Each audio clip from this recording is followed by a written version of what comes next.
اللہ تعالیٰ ان لوگوں کی بات کرتے ہیں جن کو بار بار اللہ تعالیٰ کی یاد دلائی جاتی ہے قرآن مجید سے، ان کو ہر طرح کی نصیحت ملتی ہے، ہر طرح کا ریمائنڈر ملتا ہے، لیکن پھر بھی اس کے اوپر وہ وہی چیز چوز کرتے ہیں جو انہوں نے کرنی ہوتی ہے۔ حتیٰ کہ آپ کا یہاں پہ جمعہ میں بھی آنا نا، یہ آپ کہہ سکے بس ٹھیک ہے یار چلتے ہیں، بس یہ آپ کی بس ایک روٹین ہے اور کچھ نہیں ہے۔ جمعے کی نماز پڑھنا بھی ایک روٹین ہے اب آپ کی اور میرے لیے جمعہ جو ہے وہ اب ایسا نہیں ہے جو ہماری زندگیاں بدلے، یا ہم ایسا نہیں سوچتے۔ اور یہ وہی لوگ ہیں جو کسی بھی قسم کی نصیحت سے فائدہ نہیں اٹھاتے۔ یہ ویسا ہی ہے، اس شخص کی طرح ہی ہے جس کو اتنی نصیحتیں سنائی گئی ہوں اور اس پر وہ کوئی بھی عمل نہ کرتا ہو۔ ایک آج کا شخص اور ایک آس وسلم کے زمانے کے شخص میں پھر کوئی زیادہ فرق رہ نہیں جاتا، کیونکہ وہ لوگ تو اللہ تعالیٰ کا کلام آس وسلم کی زبان سے ڈائریکٹلی سن رہے تھے، لیکن انہوں نے اپنے کان نہیں دھرے، وہ اپنی زندگی میں مصروف رہے۔ لیکن الحمدللہ ہم مسلمان ہیں، ٹھیک ہے، وہ کفار تھے، یہ فرق ہے ہم میں اور ان میں، لیکن ہمارے رویے جو ہیں وہ تو کافی ملتے جلتے ہیں ان سے۔ ایسا نہیں کیا آپ کوئی نصیحت سنتے ہیں، میں کوئی نصیحت سنتا ہوں اور ہم یہ کہتے ہیں یار کیا زبردست بات ہے، پہلے کبھی نہیں سوچی ہے، اور ہمارے رویوں میں کوئی تبدیلی نہیں آتی۔ جو مکی قرآن ہے، اللہ تعالیٰ نہ صرف بات کرتے ہیں کفار کے ان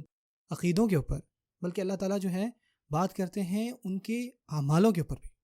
جو کافر ہوگا وہ یہ کہے گا فلا صدق ولا صلی، کہ نہ ہی اس نے تصدیق کی اور نہ ہی اس نے نماز پڑھی۔ اللہ تعالیٰ یہ بات کہتے ہیں کہ ان کی بھی نیکیاں یا اعمال گنے جاتے ہیں جو کفر کرتے ہیں،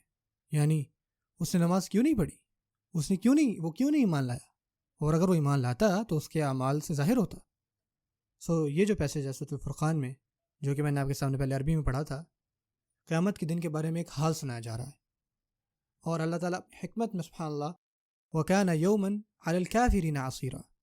کہ وہ دن جو ہے کفار کے اوپر، کافرین کے اوپر بہت زیادہ سخت ہوگا، خاص کر ان لوگوں کے لیے جنہوں نے کفر کیا۔ لیکن اگلی آیت میں اللہ تعالیٰ یہاں صرف یہ نہیں کہتے کہ یوم یعض الکافر، اللہ تعالیٰ فرماتے ہیں یوم یعض الظالم علی یدیہ، کہ جو ظلم کرنے والا ہوگا وہ قیامت کے دن اپنے ہاتھ چبائے گا۔ اب آپ سوچیں گے کہ ہاتھ چبانا کیا ہوتا ہے، یا آپ نے بات شاید پہلے کبھی نہ سنی ہو، لیکن یہ ایک بہت پرانی، بلکہ اردو میں بھی ایک فگر آف اسپیچ کی طرح استعمال ہوتا ہے۔ یعنی یہ وہ طریقہ جیسے کہا جاتا تھا کہ یہ انسان بہت زیادہ پچھتائے گا، روئے گا، چیخے گا، چلائے گا کہ یار یہ میں نے کیا کر دیا۔ یعنی آج کے دور میں ہاتھ چبانے سے مراد ہے کہ یار بندہ کہے کہ یار سبحان اللہ میرے ساتھ کیا ہو گیا، اتنا بڑا نقصان چل کیا رہا ہے میرے ساتھ، میری گاڑی چل گئی، میرا گھر جل گیا، میری نوکری چلی گئی۔ وہ جو پچھتاوے کا ایک لمحہ ہوتا ہے جب آپ حیران ہوتے ہو، یہ اس وقت آتا ہے، یہ والا ایکسپریشن، کہ وہ انسان اس دن اپنے ہاتھ چبائے گا۔ اگر آپ اپنے ہاتھ نہیں چباتے پچھتاوے سے، غم سے، تو اس کا مطلب یہ نہیں کہ آپ اس آیت سے ریلیٹ نہیں کرتے، لیکن یہ بات یاد رکھیں گے قیامت کے دن جو فرسٹریشن ہوگی،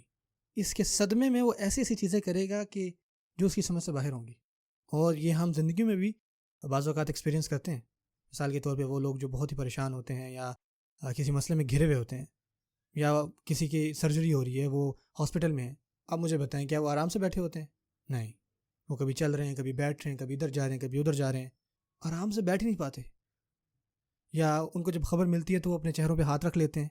قیامت کے دن اللہ تعالیٰ فرماتے ہیں یہ جو شخص ظالم جو ہے اپنے ہاتھ چبائے گا، اور دونوں ہاتھ، یدئی ہی، ایک نہیں دونوں ہاتھ چبائے گا۔ یہ اتنا زیادہ شوق کس بات کا؟ اور وہ یہ کہے گا، اللہ تعالیٰ فرماتے ہیں یقول یا لیتنی اتخذت مع الرسول سبیلا،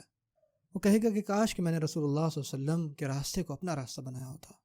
اس پر چلا ہوتا، وہ زندگی میں نے گزاری ہوتی۔ وہ یہ نہیں کہے گا یا لیتنی آمنت بالرسول، نہیں، کاش کہ صرف میں ایمان لے آتا، وہ یہ نہیں کہے گا،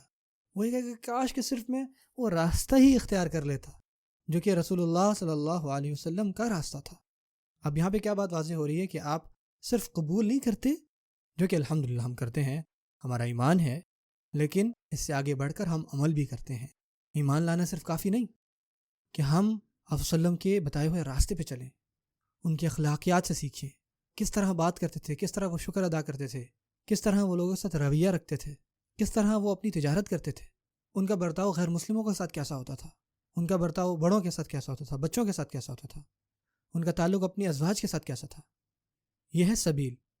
جو آج ماڈرن ٹرانسلیشن کی جاتی ہے نا سبیل کی لغوی لحاظ سے، وہ ہے بیسیکلی زندگی، طرز زندگی، کہ کاش کہ میں نے اسی طرح زندگی گزاری ہوتی جو کہ رسول اللہ صلی اللہ علیہ وسلم نے ہمیں بتائی تھی گزارنے۔ لیکن سبیل کا معنی اور بھی ہے۔ آپ کو پتہ ہے کہ رسول اللہ صلی اللہ علیہ وسلم ایک طرف وہ ان کو بھیجا گیا تاکہ وہ ہمارے اندر بہتری لے کے آئیں، وہ ہمیں یہ بتائیں کہ ایک انسان کتنا اچھا ہو سکتا ہے، اور دوسری بات وہ آئے تھے ہمیں ایک مشن دینے، وہ یہ تھا کہ نہ صرف ہم اپنے آپ میں ہی اچھے لوگ ہوں بلکہ ہم دوسروں کے بھی کام آئیں. یہ بھی آپ صلی اللہ علیہ وسلم کے مشن کا ایک حصہ ہے اور یہ بہت لمبا راستہ ہے. یہ ہے سبیل. لیکن اپنے آپ کو بدلنے کے ساتھ، اپنے آپ کو سیدھے راستے میں لانے کے ساتھ آپ کیا کرتے ہو؟ وہی خیر دوسروں کے ساتھ بھی بانٹتے ہیں.